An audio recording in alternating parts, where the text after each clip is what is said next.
चलिए। नमस्कार, career Bing पर आपका बहुत बहुत स्वागत है। Class 12 NCERT physics chapter number 3 electric current. कल हमने व्हीट स्टोन सेतु और मीटर सेतु दोनों टॉपिक खत्म किया। अगला टॉपिक है विभव मापी। विभव मापी इंपॉर्टेंट टॉपिक है। विभव मापी से बहुत क्वेश्चंस बनते हैं। इसके बाद एक दो टॉपिक बस और रह गए हैं, वो एक दो दिन बस और चलेगा, फिर ये चैप्टर पूरी तरह से फिनिश हो जाएगा। देखो विभव मापी क्या है।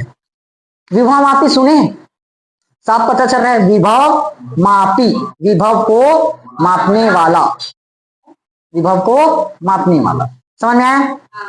तो विभव मापी एक ऐसा उपकरण, लेकिन सिर्फ विभव को मापने का काम नहीं आता ना, और कई चीजों में लगेगा।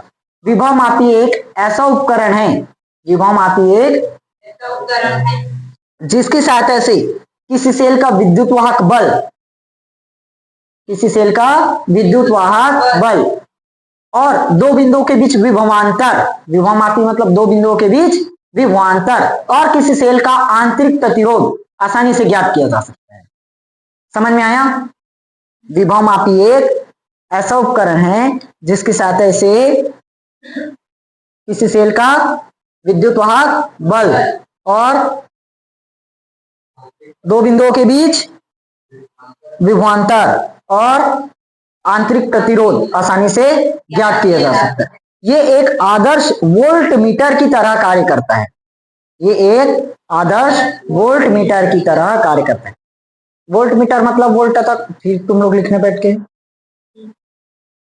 वोल्ट मीटर मतलब वोल्टता को मापने वाला। ठीक, तो ये एक आदर्श वोल्ट मीटर की तरह काम करता है। ठीक, सबसे पहले इसकी रचना समझो। ये हमारा डायग्राम है विभव मापी का सिद्धांत का। देखो, इसमें दो परिपथ नजर आ रहे हैं, प्राथमिक परिपथ और द्वितीयक। एक ऊपर में है और एक नीचे में, तो प्राथमिक और द्वितीयक नाम दे दिए। समझ में आया? सबसे पहले समझो इसमें होता क्या है। इसमें मुख्यतः एक समान मोटाई का, एक समान मोटाई का एक लंबा तार ए बी होता है। इसमें एक समान मोटाई का एक तार ए बी होता है। समझ में नहीं आया? ओ बालक, फिर उसके बाद जब लिखने की बारी आएगी फिर पूछते बैठोगे थ्योरी क्या लिखी, थ्योरी क्या लिखी। एक बार में बात समझ में नहीं आता, आधा टाइम ऐसे निकालते तुम लोग चिल्लाने में। क्या होता है इसमें? मुख्यतः एक समान मोटाई का एक लंबा तार ए बी होता है। समझ में आया? एक समान मोटाई का एक तार ए बी होता है। ए बी तार के ए सिरे को, ए बी तार के ए सिरे को बैटरी B1, बैटरी B1 के धन सिरे से, ए बी तार के ए सिरे को बैटरी B1 के धन सिरे से और बैटरी B1 के ऋण सिरे को कुंजी के से जोड़ते हुए किससे जोड़ते हैं? धारा नियंत्रक, धारा नियंत्रक रहो मीटर। कल भी लिखे थे ना मीटर से तुम्हें। समझ में आया? पहला परिपथ का कंप्लीट हुआ। इसमें एक समान मोटाई का लंबा तार ए बी होगा और ए बी तार के ए सिरे को बैटरी B1 के धन सिरे से जोड़ते हैं और बैटरी B1 के ऋण सिरे को कुंजी के से जोड़ते हुए धारा नियंत्रक से जोड़ देते हैं। समझ में आया? एक सिरा जुड़ेगा ए से और मतलब धन ध्रुव ए से और ऋण ध्रुव के से और धारा नियंत्रक से। समझ में आया? अब क्या हुआ? जिस सेल का विद्युत वाहक बल ज्ञात करना है, अभी पढ़े ना इसमें क्या ज्ञात करते हैं। इससे दो सेलों के बीच विभवांतर ज्ञात कर सकते हैं, आंतरिक प्रतिरोध ज्ञात कर सकते हैं और विद्युत वाहक बल ज्ञात कर सकते हैं। जिस सेल का विद्युत वाहक बल ज्ञात करना है, जिस सेल का विद्युत वाहक बल ज्ञात करना है, उसके धनात्मक सिरे को, उसके धनात्मक सिरे को सिरे तार ए बी के ए सिरे से जोड़ते हैं और उस सेल के ऋणात्मक सिरे को जौकी के तार द्वारा जोड़ा जाता है। समझ में आया? जौकी के तार द्वारा धारा नियंत्रण धारा मापी से जोड़ देते हैं। क्लियर हुआ? समझ में आया? और इस धारा मापी से क्या करेंगे, मतलब जो जौकी का तार लगाए हो, इस जौकी के तार द्वारा तार ए बी पर जगह जगह स्पर्श करा के हम क्या करेंगे? अविक्षेप की स्थिति प्राप्त करेंगे। समझ में आया? ये था रचना परिपथ का। घुसा कुछ दिमाग में? ए बी एक तार होगा एक समान मोटाई का, मतलब व्यास समान होगा। इसका व्यास, जैसे इसका व्यास अलग अलग है ना, इधर व्यास अलग है और इधर व्यास अलग है, ऐसे नहीं, इधर जितना व्यास होगा सेम इसी व्यास का इस तरफ भी होगा। समझ में आया? उसी को बोलते हैं मोटाई। एक समान मोटाई का एक तार ए बी होता है। ए बी तार के ए सिरे को बैटरी B1 के धन सिरे से और ऋण सिरे को कुंजी के से जोड़ते हुए धारा नियंत्रक से जोड़ते हैं। समझ में आया? उसके बाद जिस सेल का विद्युत वाहक बल ज्ञात करना है उसके धन सिरे को ए से, धन सिरे को ए से तथा ऋण सिरे को जॉकी के तार द्वारा जोड़ते हुए धारामापी से जोड़ते हैं। ये देखो ना, ये जॉकी का तार लगा है ना और ये जी लगा है गैल्वेनोमीटर धारामापी। समझ में आया? क्लियर? और उसके बाद क्या करेंगे, जॉकी के तार द्वारा तार ए बी पर स्पर्श कराकर क्या स्थिति प्राप्त करते हैं? अविक्षेप की स्थिति। समझ में आया? जॉकी के तार द्वारा तार ए बी पर स्पर्श कराकर अविक्षेप की स्थिति प्राप्त करते हैं। मीटर से तुम भी ऐसे पढ़े थे, तार था, उस तार को हमने कहीं इस जगह पर टच करवाया था तो अविक्षेप की स्थिति सीधा मिला था, लेकिन इस बार वैसा नहीं होगा, एक ही बार में नहीं मिल पाएगा। ये रचना समझ में आया? अब आएगा सिद्धांत और कार्यविधि। हाँ आया हुआ है।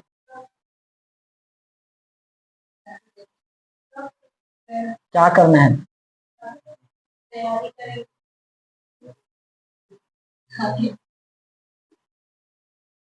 सिद्धांत एवं कार्यविधि। अब ध्यान समझना, मेन कार्यविधि है, कार्यविधि समझना। देखो क्या क्या होगा, हमारे पास जॉकी का तार है और ए बी एक जो हमने तार लिया है वो है, तो जॉकी के तार को तार ए बी पर क्या करवाएंगे? स्पर्श करवाएंगे, तो कहीं ना कहीं हमें क्या मिलेगा? अविक्षेप की स्थिति। लेकिन एक ही बार में नहीं मिलेगा, जब जॉकी के तार को तार ए बी के J1 बिंदु पर स्पर्श कराया जाता है। किस पर? J1 बिंदु पर स्पर्श कराया जाता है। तो जो ए और बी के बीच विभवांतर है, किसके भी कहां स्पर्श करवाए हो? J1 पर स्पर्श करवाए, तो ए बी के जो विभवांतर है, ए बी के बीच विभवांतर, वो सेल के विद्युत वाहक बल से कम होगा। सेल के विद्युत वाहक बल से क्या होगा? कम होगा। समझ में आया? जब जॉकी के तार को तार ए बी के J1 बिंदु पर स्पर्श कराते हैं तो ए और बी के बीच विभवांतर सेल के विद्युत वाहक बल से कम होता है। समझ में आया? क्लियर हुआ? ये अभी पूरा कार हमने जोड़ा नहीं है ना, ये परिपथ सिर्फ इतना बस है। यहां पर है, ये सेल लगा है और ये जॉकी का तार हुआ। अब इस जॉकी का तार इस तरह से निकला हुआ है, इस जॉकी के तार को क्या करेंगे? सबसे पहले J1 पर स्पर्श करा दें, तो ए बी पर जो विभवांतर है वो क्या है? विद्युत वाहक बल से कम है। समझ में आया? अब इसी जॉकी के तार को अभी किस पर स्पर्श करवाए हो? J1, तो विभवांतर क्या मिला? कम मिला। अब फिर से इस जॉकी के तार को क्या करेंगे? दूसरी जगह स्पर्श करवाएंगे। मान लो यहां करवा दिए J2 पर, तो जो विभवांतर है वो विद्युत वाहक बल से क्या हो जाएगा? अधिक हो जाएगा। समझ में आया? J2 पर स्पर्श करवाए तो जो विभवांतर है वो विद्युत वाहक बल से क्या मिल रहा है? अधिक हो रहा है। अब बताओ, इस जगह पर विभवांतर कम और इस जगह पर विभवांतर अधिक, तो बीच में बराबर होगा ना। समझ में आया? एक बिंदु पर ज्यादा मिला, एक बिंदु पर कम मिला, तो साफ है J1 और J2 के बीच कोई बिंदु ऐसा होगा जहां पर विभवांतर विद्युत वाहक बल के बराबर आ जाएगा। समझ में आया? तो J3 पर अगर स्पर्श करवाए तो ए बी के बीच विभवांतर है वो सेल के विद्युत वाहक बल के क्या होगा? बराबर होगा। समझ में आया? ये था इसका कॉन्सेप्ट। J3, अरे सॉरी, जे बिंदु पर ना, J1 और J2 के बीच एक बिंदु ऐसा होगा जिसमें सेल का विद्युत वाहक बल विभवांतर के बराबर हो जाएगा। समझ में आया कि नहीं आया? अब बताओ, यहां पर ए बी के बीच जो विभवांतर है सेल के विद्युत वाहक बल से क्या है? कम है, मतलब विद्युत वाहक बल क्या है? ज्यादा है, विद्युत वाहक बल ज्यादा है, इसीलिए यहां पर सेल की धारा के प्रधानता के कारण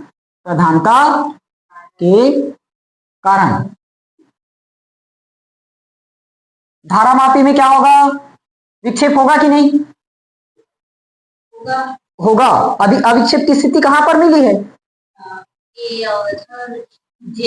जे पर मिला, अविक्षेप की स्थिति जे पर। देखो यहां पर स्पर्श करवाए तो ज्यादा मिल गया विभवांतर, यहाँ पर स्पर्श करवाए तो विभवांतर कम मिला, यहाँ पर स्पर्श करवाए तो विभवांतर ज्यादा मिला, तो दोनों ही कंडीशन में विक्षेप हुआ है ना। तो अविक्षेप की स्थिति कहां पर प्राप्त हुआ है, जे पर। अविक्षेप की स्थिति कहां पर मिला है, जे पर। समझ में आया। तो यहाँ पर जो विद्युत वाहक बल का मान है वो क्या है, ज्यादा है।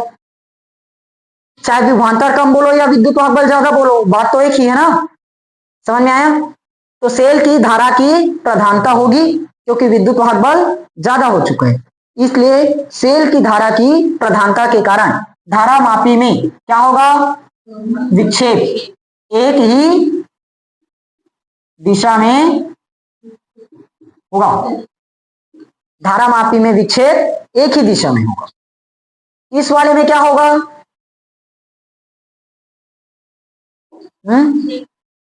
देखो अब जो सेल का विद्युत वाहक बल है, सेल का विद्युत वाहक बल वो कम है और विभवांतर ज्यादा, तो विद्युत वाहक बल कम है। अब इस पर बैटरी की धारा के प्रधानता के कारण विक्षेप होगा, धारामापी में विक्षेप होगा, लेकिन विक्षेप की दिशा क्या होगी, विक्षेप विपरीत दिशा में होगा। समझ में आया कि नहीं आया। थ्योरी खुद से लिखना पड़ेगा क्योंकि थ्योरी बहुत ज्यादा लॉन्ग है, पूरा थ्योरी बताते नहीं बने, लिखाते नहीं बने। समझ में आया, लिखना ही पड़ेगा, बिना थ्योरी के काम थोड़ी चलेगा।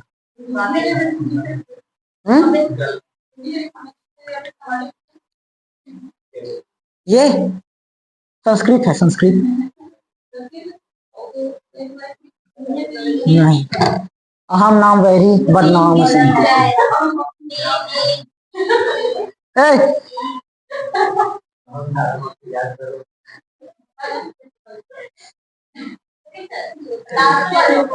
धैर्यस्य सर्वस्य साधनम। ठीक, सुनो अब धैर्य रखो, सब कुछ समझ में आएगा। ये दोनों पॉइंट समझ में आया। एक में सेल का विद्युत वाहक बल ज्यादा हुआ, इसीलिए सेल की धारा की प्रधानता हुई। दूसरे में सेल की विद्युत वाहक बल कम हो गया, इसीलिए बैटरी की धारा की प्रधानता हुई। लेकिन दोनों ही कंडीशन में विक्षेप तो हुआ है, तो एक में विक्षेप एक दिशा में और दूसरे में विक्षेप विपरीत दिशा में। समझ में आया। तो इस वाले में क्या होना चाहिए, सेल का जो तार के बीच विभवांतर है सेल के विद्युत वाहक बल के बराबर है, तो इस कंडीशन में धारामापी में कोई भी विक्षेप नहीं होगा। धारामापी में कोई भी विक्षेप नहीं होगा। इसको कई तरह से बोलते हैं, कोई भी विक्षेप नहीं हो रहा मतलब विक्षेप शून्य है या तो अविक्षेप है। समझ में आया। कोई भी विक्षेप नहीं हो रहा है मतलब विक्षेप शून्य है या तो अविक्षेप है। तीनों पॉइंट समझ में आया कि नहीं आया। समझना प्रयोग को, ये प्रयोग का ही है ना। सबसे पहले हमारे पास एक परिपथ था ए और बी, तार लिए हैं, ये प्लस और माइनस, इससे क्या जोड़ दिए, एक कुंजी और एक धारा नियंत्रक, और इस प्लस ये को किससे जोड़ दिए, ए से। और जिस सेल का विद्युत वाहक बल ज्ञात करना उसके धन सिरे को भी किससे जोड़े, ए से, और ऋण सिरे को किससे जोड़ दिए, एक जॉकी के तार, और साथ में उसमें क्या लगा है, धारामापी। ठीक, अब इस धारामापी लगा है और साथ में क्या जुड़ा है, जॉकी का तार। तो जॉकी के तार को क्या करेंगे, सबसे पहले तार AB के कोई बिंदु पर स्पर्श करवाए, मान लो J1 पर करवाए, ये रहा हमारा तार, J1 पर स्पर्श करवाए तो क्या हुआ, AB के बीच विभवांतर विद्युत वाहक बल से क्या मिल गया, कम। विद्युत वाहक बल से कम। ठीक, उसके बाद हमने क्या किया, कम हो गया ना यहाँ, अब किस पर स्पर्श करवा दिए, J2 पर स्पर्श करवा दिए, तो अब विद्युत वाहक बल क्या हो गया, कम, और विभवांतर क्या हो गया, ज्यादा।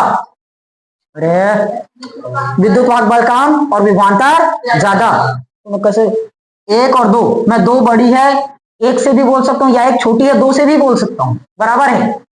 कैसे कंफ्यूज हो रहे हैं उसमें, समझ में आया। J1 पर स्पर्श करवाए तो विभवांतर कम, J2 पर स्पर्श करवाए तो विभवांतर अधिक। तो साफ है J1 और J2 के बीच कोई बिंदु ऐसा होगा जहां पर विभवांतर और विद्युत वाहक बल दोनों क्या बन जाए, बराबर, इसलिए इसको मान दिए J बिंदु। समझ में आया, क्लियर। अब देखो यहां विद्युत वाहक बल क्या है, ज्यादा है, विद्युत वाहक बल ज्यादा, इसीलिए, और E क्या है, सेल, तो सेल की धारा की प्रधानता के कारण धारा मापी में क्या होगा, विक्षेप, लेकिन विक्षेप एक ही दिशा में। उसके बाद दूसरा में विद्युत वाहक बल क्या हो गया है, कम हो गया, इसलिए यहां पर कौन सी धारा काम करेगी, बैटरी, तो बैटरी की धारा की प्रधानता के कारण विक्षेप विपरीत दिशा में होगा।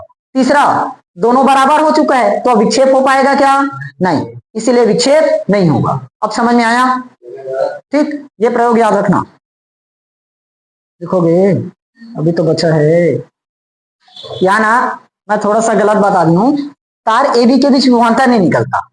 सबसे पहले हमने जॉकी के तार को J1 बिंदु पर स्पर्श करवाया था, तो A और J1 के बीच विभवांतर देखना रहता है, A और J1 के बीच, तो A और J1 के बीच विभवांतर सेल के विद्युत वाहक बल से कम होता है, यही बस गलत किए थे। वैसे ही अब जॉकी के तार को कहां पर स्पर्श करवाए हैं, J2 पर, तो अब देखेंगे A और J2 के बीच विभवांतर सेल के विद्युत वाहक बल से क्या होगा, अधिक होगा। तो साफ है J1 और J2 दोनों के बीच एक ऐसा पॉइंट होगा जहां पर क्या होगा, बराबर होगा। तो अब A और J के बीच जो विभवांतर है सेल के विद्युत वाहक बल के बराबर होगा। मैं यहाँ पर गलती कर दिया था, A और B के बीच विभवांतर लिख दिया था, जहां पर टच कराते हैं उसी के बीच का विभवांतर नोट करना रहता है। अब समझ में आया ना, एक जगह बस मिस्टेक था ये। तो थ्योरी क्या लिखोगे, सुनो एक बार ध्यान से। जब जॉकी के तार को, यार क्या बोलते हैं, सिद्धांत एवं कार्यविधि का बोल रहा हूं, जब जॉकी के तार को तार ए बी के J1 बिंदु पर स्पर्श कराया जाता है, तब A और J1 के बीच विभवांतर, A और J1 के बीच विभवांतर सेल के विद्युत वाहक बल से कम होता है। उसके बाद ये लाइन लिख लेना, अतः सेल की धारा की प्रधानता के कारण धारा मापी में विक्षेप एक ही दिशा में होगा। दूसरा पॉइंट, जब जॉकी के तार को J2 बिंदु पर स्पर्श कराया जाता है, जब जॉकी के तार को तार AB के J2 बिंदु पर स्पर्श कराया जाता है, तब A और J2 के बीच जो विभवांतर है सेल के विद्युत वाहक बल से अधिक होता है। उसके बाद ये लाइन लिखनी है, इस स्थिति में बैटरी की धारा की प्रधानता के कारण विक्षेप विपरीत दिशा में होता है। कहां विक्षेप होगा, धारा मापी, ठीक, ये। उसके बाद तीसरा पॉइंट लिखेंगे, स्पष्ट है कि J1 और J2 के बीच कोई बिंदु ऐसा होगा जहां A और J के बीच विभवांतर सेल के विद्युत वाहक बल के बराबर होगा। इस स्थिति में कोई भी विक्षेप नहीं होता, इसे अविक्षेप की स्थिति कहते हैं। तीसरा पॉइंट मैं बताया था कि नहीं बताया था कि स्पष्ट है कि J1 और J2 के बीच एक ऐसा बिंदु J होगा जिस पर A और J के बीच विभवांतर सेल के विद्युत वाहक बल के बराबर होगा। इस स्थिति में अविक्षेप की स्थिति प्राप्त होगी, अर्थात कोई भी विक्षेप नहीं होता, या तो विक्षेप शून्य होता है, कुछ भी लिखो। अब देखो ध्यान से, हमने विभव प्रवणता पढ़ रखे है K बराबर V बटे L, विभव प्रवणता K बराबर V बटे L। यदि विभवांतर V तथा लंबाई L हो, यदि विभवांतर V तथा लंबाई L हो, तब विभव प्रवणता के बराबर क्या आ जाएगा, V बटे L। इसको हम ले लेते हैं सेंटीमीटर और इसको ले लेते हैं वोल्ट में। तो V वोल्ट और ये L किसमें है, सेंटीमीटर में। समझ में आया। अब यदि अविच्छेद की स्थिति में, अविच्छेद की स्थिति में लंबाई को L सेंटीमीटर की जगह L डैश सेंटीमीटर ले लो, L डैश सेंटीमीटर हो तो K बराबर V बटे क्या हो जाएगा, L डैश। तो यहां से भी भांता क्या मिल जाएगा, K इंटू L डैश। समझ में आया कि नहीं आया, आया। लेकिन जो विद्युत वाहक बल है, विद्युत वाहक बल, अविच्छेद की स्थिति में विद्युत वाहक बल क्या मिलता है, विभवांतर के बराबर। विद्युत वाहक बल दर्शाएंगे किससे, ई से। विद्युत वाहक और क्या निकला, के इंटू एल। एल डैश रख सकते हैं लेकिन लंबाई एल हो जाएगा। समझ में आया। यही विभव मापी का सिद्धांत है, अंत में लिख लेना। फाइनल ये टॉपिक खत्म हुआ विभव मापी। कल पढ़ेंगे विभव मापी के उपयोग। क्या लिखूं और क्या बचा, यही विभव मापी का सिद्धांत है। इतना छापो, सीधा छापो। अब आएगा विभव मापी के उपयोग। पहला, दो सेलों के विद्युत वाहक बल की तुलना, दो सेल के विद्युत वाहक बल की तुलना। दूसरा, किसी सेल के आंतरिक प्रतिरोध, ऐसे लिख लेना, आंतरिक प्रतिरोध ज्ञात करना। दो चीजों में उपयोग होगा। ठीक, जल्दी लिखो। हो गया। अब कल पढ़ेंगे दो सेलों के विद्युत वाहक बल की तुलना करना। तब तक इसको अच्छे से तैयार करके रखो।